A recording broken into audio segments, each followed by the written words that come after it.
Hey man, yo kakampe.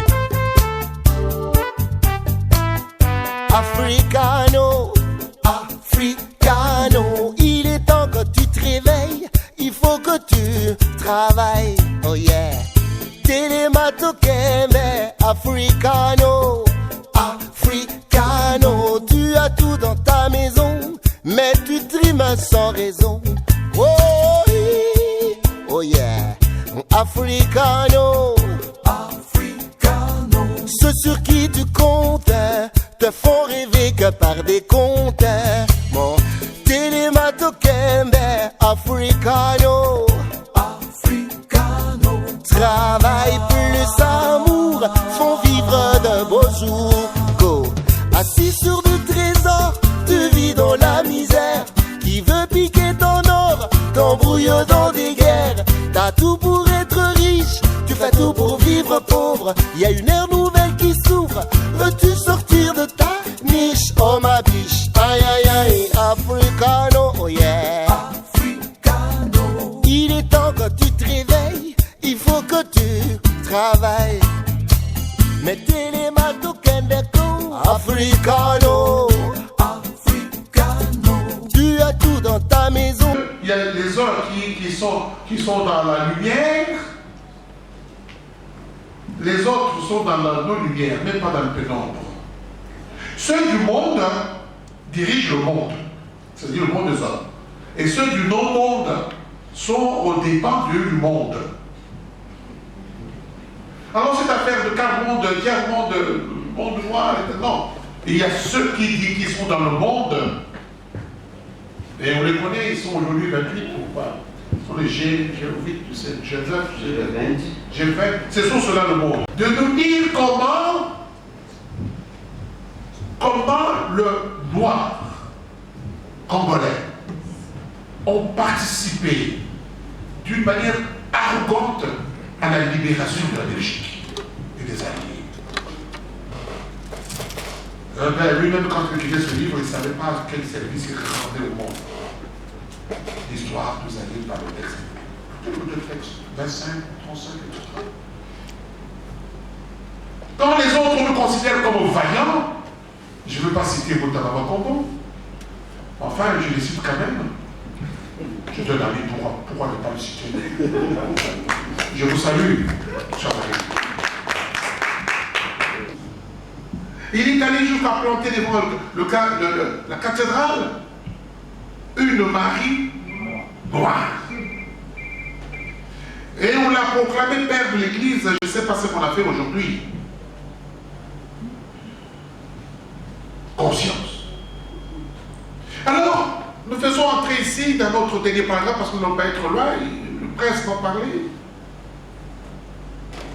La connaissance et la conception de son histoire, S majuscule. Son histoire comme étant la condition de l'incarnation et de la légitimation de son être au monde. Vous voulez diriger le monde? Supprimez l'histoire des autres. C'est-à-dire supprimer ce qu'il est.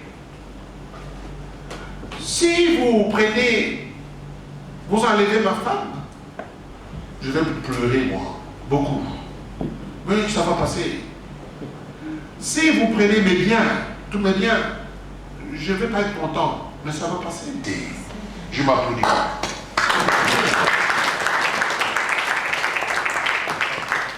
Ainsi, l'histoire, mes amis, doit être conçue comme source de l'épanouissement de l'être existant. Quand on dit marquer la source, il va prendre tout va bien. Alors, nous ne sommes pas là, et comme nous ne connaissons pas notre histoire, nous n'entrons pas dans notre histoire, nous prenons l'histoire des autres, nous mettons ça. Non, le temps est arrivé. Notre longue carrière de professeur d'histoire, doublée de celle de l'historien dans sa dimension mentalité, m'a permis, comme il a permis aux autres collègues, de m'interroger sur l'essence de l'histoire et de son importance dans le vécu des hommes, de leur société. Et c'est pour ça que nous sommes ici. tant soit peu, de manière assez modeste. Nous voulons comprendre finalement que l'histoire est une autre chose que la vie des hommes. L'histoire n'est pas la vie des hommes. Ainsi, il y a deux histoires. Il y a l'histoire vécue dans laquelle nous nous trouvons sans réellement savoir pourquoi nous y sommes. Nous subissons l'histoire des Noirs. Nous subissons l'histoire d'être homme, d'être femme. Nous subissons l'histoire d'être esclavagisé. Nous subissons l'histoire d'être colonisé. Nous subissons l'histoire... Maintenant, nous connaissons tout ça. Qu'est-ce qu'on a fait? Nous allons passer tout le temps à dire, ah, dans la mission vraiment, ah, gaillé, poni mutumini wazani boye, ah, gaillé, yazu kita, yezu yako dans la mission, dans la ligne de commis. Il y a l'histoire vécue et l'histoire conçue.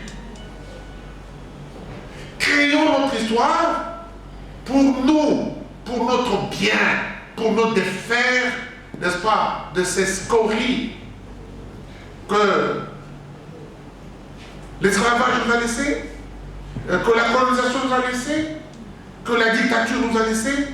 Et il faut en parler. Les historiens parlent de cela, mais c'est une affaire de tout le monde. Il y a beaucoup de Cheikh Anta Diop en Afrique, surtout au Congo. Il y a beaucoup de Xermo, il y a beaucoup de Omega, il y a beaucoup de Mutamba, il y a beaucoup de Daiwel, il y a beaucoup de tout ce monde-là. Ensemble, vous-même, pourquoi pas? Donc on ne doit pas considérer l'histoire comme cette sorte de connaissance que nous allons voir dans un bouquin pour enseigner aux enfants, etc. Non, même l'histoire elle-même doit changer. Nous avons changé. Et dans les facultés ici, nous donnons des histoires, des choses que nos étudiants n'ont pas eues aux humanités. Quel est le programme d'histoire? Voici, mesdames, messieurs, une matière aussi stratégique. Pour connaître l'histoire de la Deuxième Guerre mondiale, on dit, ah, Sayo, Gambena, Tabora, Syrie. À peine on dit, bon, ils ont traversé le Sahara, ils sont allés même libérer, ils sont allés en Égypte, ils sont revenus, comme à Madagascar. Ce sont les soldats congolais. Et si nous regardons, je vais presque chuter, si nous regardons la carte du Congo, 2 millions, presque 2 345 000 km², c'est une natte de richesse. Une natte de richesse. Et quand les historiens aujourd'hui parlent de l'effort de guerre, à peine nous commençons à percevoir qu'il y a des gens qui comprennent. Quand on parle de l'effort de guerre, les gens qui ont parlé de l'effort de guerre, en 1945, ont parlé de la guerre totale. C'est un blanc. La guerre totale. C'est-à-dire que le Congo lui-même, comme physique, a servi à la libération des Alliés. Les richesses congolaises ont servi à la libération, mais surtout le Congolais, le travail obligatoire, le soldat congolais, l'infirmier congolais à pied. Et combien sont restés sur la route de Botaï? Combien sont restés sur la route de Sayou? Combien ne voulaient pas? Combien? Ben, il faudrait qu'un jour le professeur Moutababa Kombo, n'est-ce pas, vous parle un peu de ça, et puis ça va être formidable. Daïwel et le Obenga et tous les autres éléments. Pour légitimer, pour incarner notre être au monde, pour entrer au monde, pas dans le pénombre, pour entrer au monde. Donc, mes amis, loin de toutes ces considérations, les gens ont compris que l'histoire était le produit le plus dangereux que la chimie de l'intellect et élaboré du Gide. Bien, Valérie, on le comprend. Vous voulez être dictateur, mais créez le désordre au point de l'histoire. Ça sera à ce point-là l'ordre du désordre. Faites votre ordre. Faites votre ordre à l'est du pays, vous aurez beaucoup d'argent. Et la guerre de l'Est ne terminera pas parce que nous voulons mettre notre ordre qui nous permet d'avoir beaucoup d'argent. Ça ne finira pas tant que nous ne sommes pas entrés dans ce contexte-là. Conception historique du vécu, mes amis. Sinon, on n'aurait pas notre université mère, l'université ex-Lovanium, rendue à cet état-là, parce que nous ne sommes pas dans un contexte d'histoire. Comment voulez-vous que nous créions d'autres universités alors que l'université mère est comme elle est là? Comment? Nous dirons toujours, ah, Tika Boye, Boko, dans Lovanium. Boko dans Lovanium. On ne parle même pas du campus de Kinshasa. Et Boko Lovanium, on va commander l'ennemi. Il n'y a pas de fatalité. C'est arrivé comme ça parce que nous ne voulons pas entrer dans un contexte d'histoire. Le pauvre professeur d'histoire, le pauvre professeur de sciences, les linguistes, Tchélo est là, le pauvre moniteur, et bon Monica Bomoni. Brûlons alors l'université, comme disait mon collègue camerounais. Faut-il brûler l'université? Comment l'Europe est devenue ce qu'elle est? Ce n'est pas, il y a un avènement de l'événement Europe. C'est depuis le Moyen-Âge, l'Antiquité. Et il se cherche encore. Et pourquoi nous, on ne se cherche pas dans tous les domaines? Mesdames, Messieurs, pensez-vous réellement que nous méritons cela? Parce que nous n'entrons pas dans un contexte d'histoire. L'histoire, nous la concevons comme un désir ardent de répondre aux questions que pose l'homme au sujet du pourquoi. Ah oui. Alors à ce moment-là, nous pouvons défusque comparer, les amis, comparer l'hôpital de référence. Oh, le mot est bien beau, hein? L'hôpital de référence. Quand vous arrivez à l'hôpital de référence, vous voulez mettre au monde un beau bébé, alors la maman te reçoit. Aïe les sous-sous. Aïe les sous-sous à l'embaraté. Oh, yo, on va mettre na yo. On va coucher na yo. Ah, les gars, la maman va donner au monde un citoyen congolais, une citoyenne, et on le reçoit ainsi. On va mettre na yo. C'est l'hôpital de référence. Entouré de ce que nous appelons Ganda. Et on se pose pas la question du pourquoi Nénémini.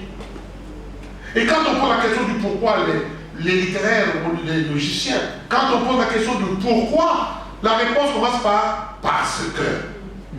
Mes amis, nous devons faire attention aux syllogismes qui vont suivre. Parce que. Quel est le ton verbal? On n'accuse pas, mais on est dans la causation historique. À ce moment-là, nous allons prendre conscience et nous allons passer tout le temps à prendre conscience.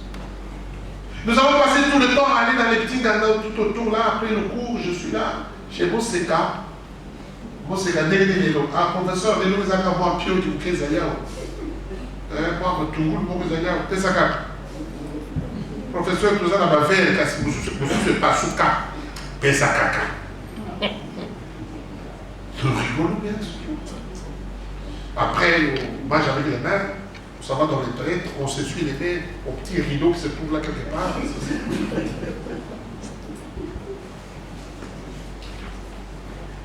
Alors, vous comprenez, ça ne sert à rien que j'aille plus loin dans le rôle de l'histoire. Le rôle de l'histoire, le tort. L'histoire, le tort. C'est comme ça que les Grecs l'ont compris. La révélation. Le révélateur. Ainsi, on entre dans le terme bien connu, l'expérience, dans l'écologie du savoir, dans l'intimité du savoir. Ce n'est pas typiquement universitaire, c'est à l'école primaire, c'est maternelle. C'est cela la pragmatique, comme disait mon ami Luc Sabrina et les autres, qui fait que le discours historique soit à la fois singularisant et pluralisant, dans une systématisation totalisante.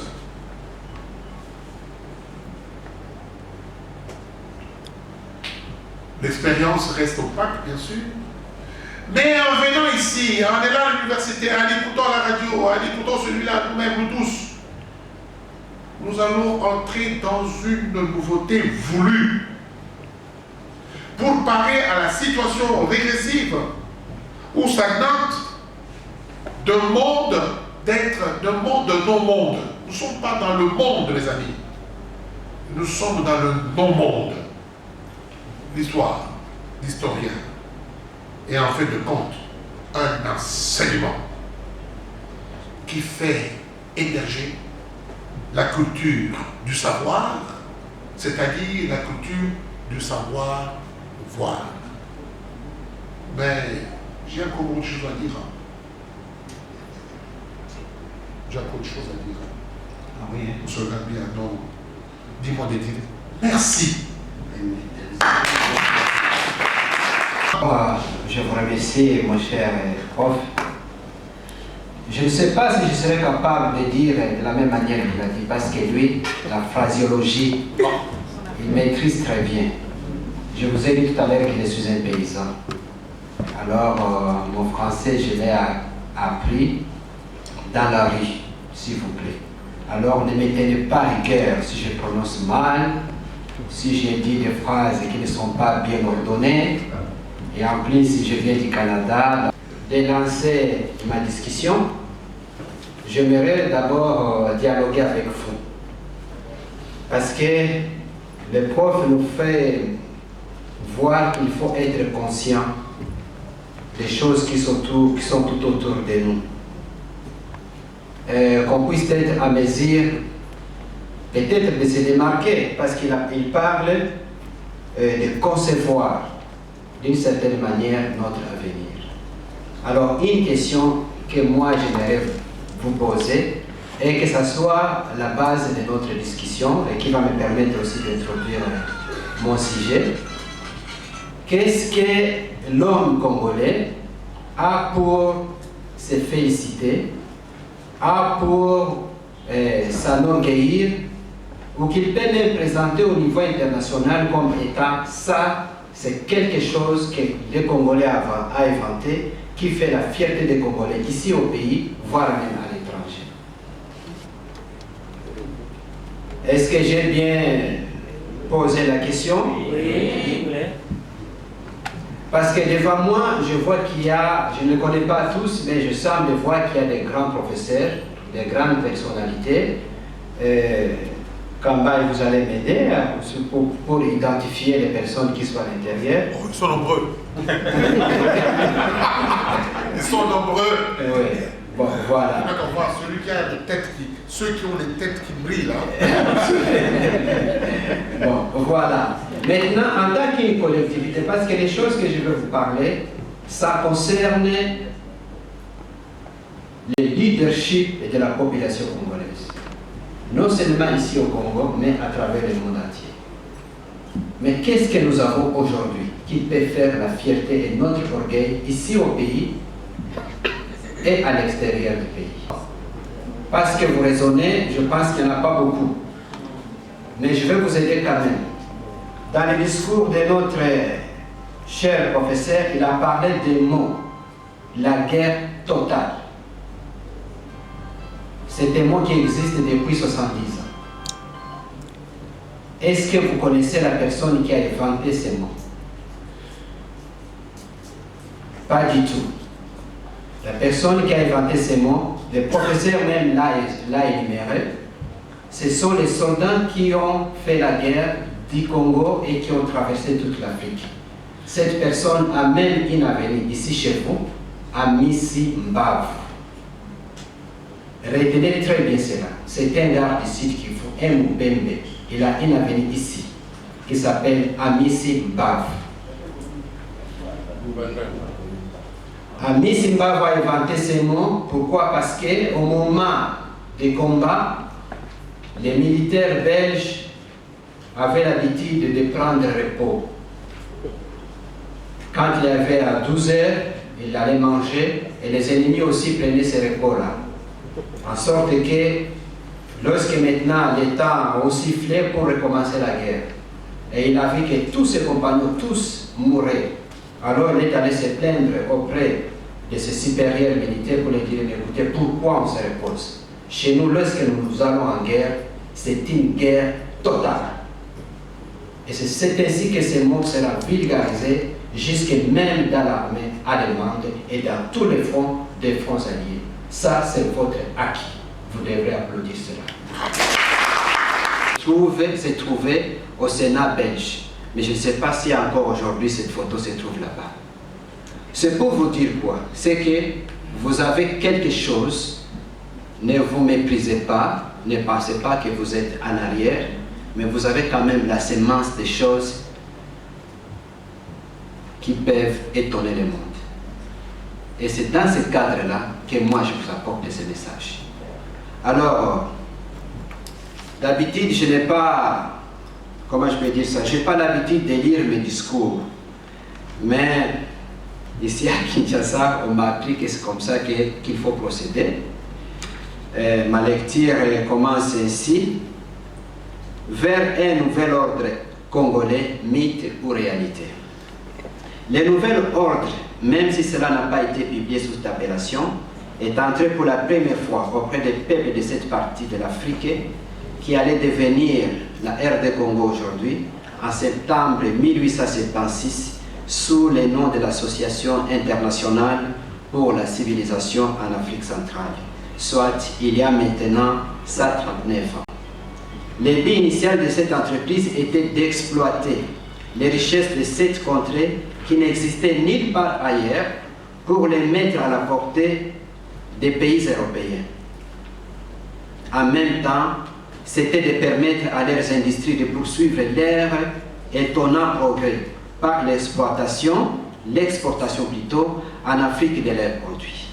C'était aussi d'apporter une certaine modernité au peuple de cette partie du monde afin qu'ils puissent rompre avec le mode de vie archaïque dont ils étaient caractérisés. C'est la Belgique et ses collaborateurs, en tête l'Angleterre, suivi par la France, l'Allemagne, l'Italie, etc., qui ont mis sur pied cette entreprise. Ce qu'ils ont fait, c'était la redéfinition des modes de vie des peuples de cette partie du monde. Or, la redéfinition des conditions d'existence dans un pays est une question de reconstruction d'une civilisation humaine, avec cette particularité. En parlant de la reconstruction d'une civilisation humaine, cela se réfère à la construction de plusieurs bâtiments dans lesquels s'opèrent toutes les activités dans tous les domaines qui font vivre une société, par l'introduction du modernisme en remplacement de l'ancien, de l'archaïsme. Or, le modernisme, lui aussi, avec l'âge, devient archaïque. Justement, que fait-on lorsque les bâtiments deviennent vétustes? Lorsqu'il ne répond plus aux besoins de ses habitants qui sont devenus beaucoup plus exigeants en besoin et en luxe à cause de l'avancement de la société humaine. Que fait-on lorsque les bâtiments deviennent plus petits par rapport au nombre des occupants qui sont devenus plus nombreux? Que fait-on lorsque les bâtiments eux-mêmes comportent des fissures au niveau de la toiture, des murs, des colonnes, des poutres, voire même au niveau de la fondation? Si les bâtiments deviennent vétustes, on les rénove tout simplement pour qu'ils soient beaucoup plus jolis comme avant. Lorsque les bâtiments n'est plus à la hauteur de répondre aux besoins d'une population évoluée, on les modernise avec les éléments qui correspondent au degré de l'avancement de la société humaine, non en faveur de quelques occupants, mais pour le bien de tout le monde. Et lorsque les bâtiments présentent des fissures dans toutes ces structures à cause de l'âge, ou du fait qu'il a été mal construit, on les démolit tout simplement pour les reconstruire de nouveau en l'adaptant aux situations du progrès humain de l'ère, en même temps aux besoins diversifiés des occupants. Et voilà, c'est ce dernier cas de démolition-reconstruction qui correspond exactement à la situation en République démocratique du Congo, car la civilisation moderne présente de graves fissures dans toutes ces structures, non seulement à cause de l'âge, mais aussi parce qu'elle a été mal définie, mal construite et mal reconstruite régulièrement.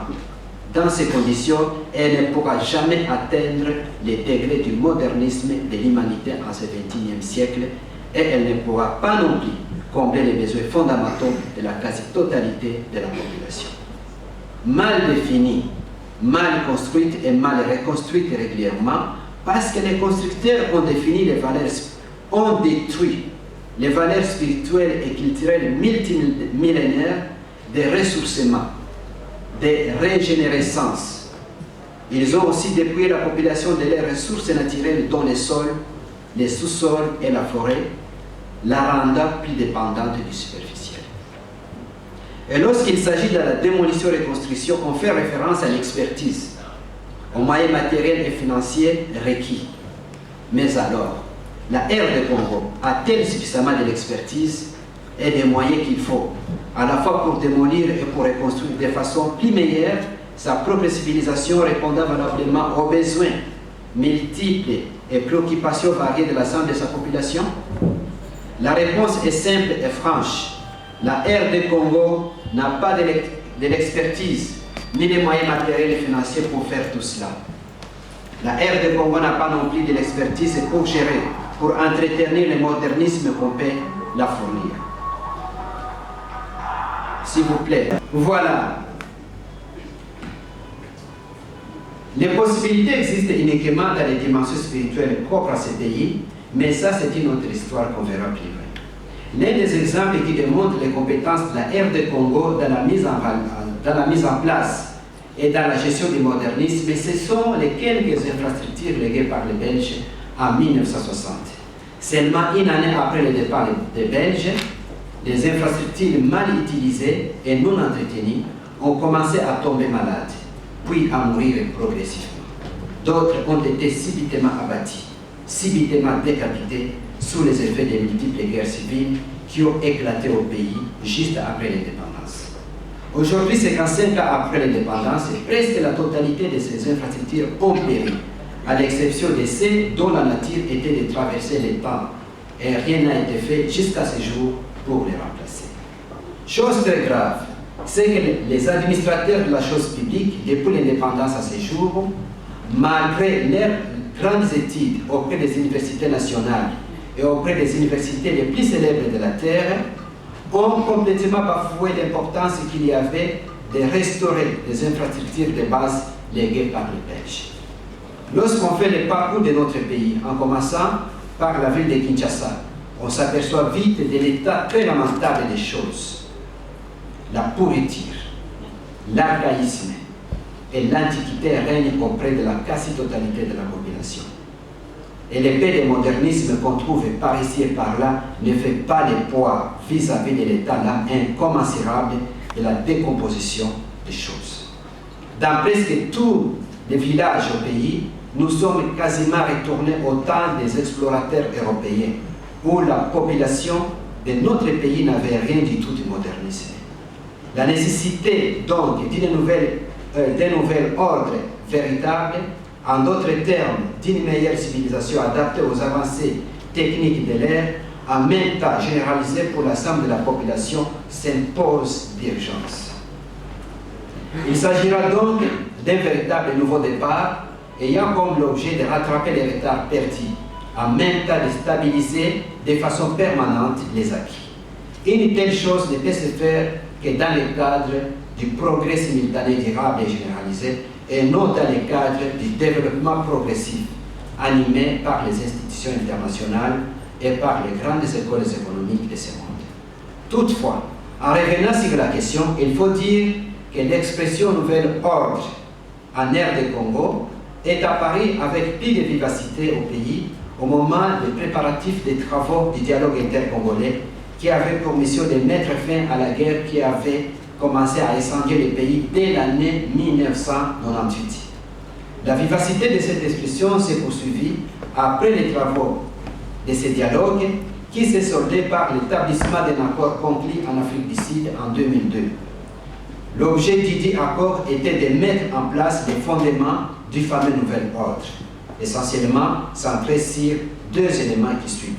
Un, c'était d'éliminer la logique prédominante de prendre les armes pour imposer sa façon de voir les choses, dans la mesure où plusieurs groupes rebelles s'étaient formés pour contester la légitimité des institutions et leurs animateurs. Deux, c'était d'instaurer au pays la démocratie, fondée sur une nouvelle constitution nationale qui allait permettre aux hommes politiques de s'élisser dans les rangs des administrateurs de la nation et de faire valider leurs préoccupations d'une façon pacifique par l'entremise d'une compétition devant le peuple, à lui de se choisir les meilleurs administrateurs et non de s'imposer par la force des fusils en semant des massacres de populations civiles innocentes, sans parler de destruction massive des biens. Et voilà, cet ordre a déjà été instauré au pays grâce aux efforts considérables des humanistes occidentaux, belges, français, américains, anglais, canadiens et autres, en étroite collaboration avec les humanistes RD congolais qui ont servi comme des assistants. Les mouvements rebelles qui ont pris les armes pour se faire attendre, certains ont fait élire leurs représentants au sein de l'Assemblée nationale. De même, le pays a été doté d'une constitution démocratique qui, apparemment, assure la stabilité des institutions. Cette nouvelle ère demeure à la fois partielle et fragile parce qu'elle a juste satisfait à quelques situations conjoncturelles et toutes les autres situations à problème ont été abandonnées, voire expressément bafouées. Donc, ce nouvel ordre qu'on nous a tellement chanté, chantonné, n'a jamais existé pour la population. Il n'existe que pour les administrateurs de la chose publique qui ont participé à sa confection et à personne d'autre. D'où la pertinence de notre dialogue d'aujourd'hui vers un nouvel ordre congolais, mythe ou réalité. Ça sera toujours un mythe si on continue de faire les choses partiellement, si l'on continue de réfléchir de la même manière, en voulant parler uniquement au plus pressé et en oubliant toutes les autres situations explosives. Ceci pour dire que l'instauration d'une nouvelle ère en tout pays implique de s'attaquer à la fois aux intérêts non égoïstes, aux problèmes de l'épanouissement socio-économique immédiat de la population, en même temps de mettre en place des structures techniques d'intégration, de maîtrise et d'amélioration de tous les nouveaux acquis que la population locale elle-même pourra gérer. Or, de telles choses n'ont jamais été faites ou définies par les créateurs de toutes les nouvelles ères qui ont déjà eu lieu en ère de Congo depuis l'indépendance jusqu'à ce jour. En revenant sur la question des nouvelles ordres ère des Congolais, l'opinion publique dit que ce qui s'est passé au pays était une orchestration du grand ordre qui se trouve au niveau mondial.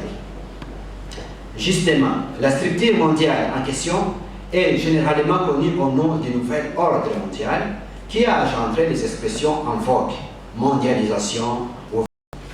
La définition du nouvel ordre mondial n'est pas facile à saisir. Il y a des vérités et des contre-vérités qui surgissent intentionnellement conçues pour embrouiller ceux qui veulent connaître la nature et de percer les mystères de cette chose captivante. C'est ainsi qu'en Occident, les institutions et les personnalités publiques affectées à la désinformation a sémé à la fois la confusion et la diversion, parlent souvent d'un nouvel ordre mondial comme étant un courant mondial de pacification, comme étant un mouvement économique mondial, comme étant quelque chose de plus belle et de plus merveilleuse pour l'humanité, qui a été engendré naturellement par l'avancement de la civilisation humaine. Que cet ordre mondial n'avait pas besoin d'être planifié d'avance comme on le prétend. Que c'est une chose qui est survenue et que c'était une nécessité absolue qui s'est imposée pour gérer le monde après la Deuxième Guerre mondiale, en ce sens qu'il ne fallait plus avoir une autre guerre dévastatrice et plus meurtrière. Que c'était aussi une chose qui est survenue pour répondre aux besoins fondamentaux des peuples du monde qui avaient besoin de biens matériels et de commodités modernes après la fin du communisme universel et de la guerre froide Est-Ouest. Tandis que les personnalités les plus calées, les plus spécialisées dans les domaines, parlent plutôt de cet ordre comme étant un gouvernement mondial réel, dont les planifications remontent depuis le 19e siècle sous la conduite de la glorieuse reine Victoria d'Angleterre, avec l'objectif, parmi tant d'autres, d'imposer la suprématie des familles les plus puissantes et les plus riches de la terre sur le reste de l'humanité, selon les dictats de celui que les humanistes désignent au nom du grand architecte de l'univers, c'est-à-dire Lucifer lui-même. Le docteur John Coleman, le plus grand savant à la matière, un Anglais, un ancien officier du plus puissant service secret du monde, le MI6 de l'armée britannique, un homme qui a eu accès aux dossiers les plus secrets, un homme qui a travaillé longtemps en Angola comme agent secret pour contrecarrer l'installation des communistes en Afrique centrale, a révélé avec plus de détails la nature, les origines et les finalités combien malheureuses pour l'humanité de ces fameux nouvelles ordres mondiales. Il a parlé clairement d'une conspiration, donc un complot des plus hauts niveaux contre le bonheur et la prospérité intarissable de l'humanité tout entière. Dans son livre « La hiérarchie des conspirateurs, le comité des 300 », le docteur Coleman révèle un grand nombre de sociétés secrètes liées entre elles qui contrôlent et qui conduisent comme bon leur semble au plus haut niveau des affaires du monde au profit de ces grandes familles. En tête, l'Institut royal des affaires internationales au Royaume-Uni, le Conseil des relations extérieures qui guide et qui contrôle les États-Unis d'Amérique, le Bilderberg Group avec son petit comité commission trilatérale, qui réunit les hommes politiques les hommes politiques et les hommes d'affaires les plus riches de la planète, les clercs de Rome, la notabilité noire de Venise, un groupe très puissant d'Italie. Notez bien, le mot noir ici ne veut pas dire les gens de la race noire, car aucun noir ne fait partie de ces hommes et de ces femmes les plus puissants de la terre. Le Congrès juif mondial, l'Ordre de Saint-Jean de Jérusalem, le Conseil mondial des églises protestantes, l'Institut français des relations internationales, un des clercs les plus influents de la société française, dont l'activité est axée sur la politique internationale de ces pays avec tout ce que cela comporte comme des questions économiques et celles touchant la mondialisation. Les siècles, aussi une société secrète qui contrôle la France. En plus de cette société secrète, il y a des organisations internationales comme l'ONU, les G7 ou G20, la Banque mondiale, le Fonds monétaire international, l'OTAN, l'Organisation des traités de l'Atlantique Nord, etc. Toutes ces organisations travaillent non pas pour le bien de l'humanité, comme ils le proclament ouvertement, plutôt pour les missions obscures qui nuisent gravement à l'épanouissement valable de la communauté humaine dans son ensemble. Ces organisations, comme les sociétés secrètes, travaillent uniquement pour le bonheur de ces puissantes familles et leurs collaborateurs. L'ensemble des membres de ces familles et leurs collaborateurs forment un conseil d'administration et d'organisation des affaires du monde que le docteur Coleman désigne au nom du comité des 300, pour la simple raison qu'ils sont seulement 300 individus, aucun Africain.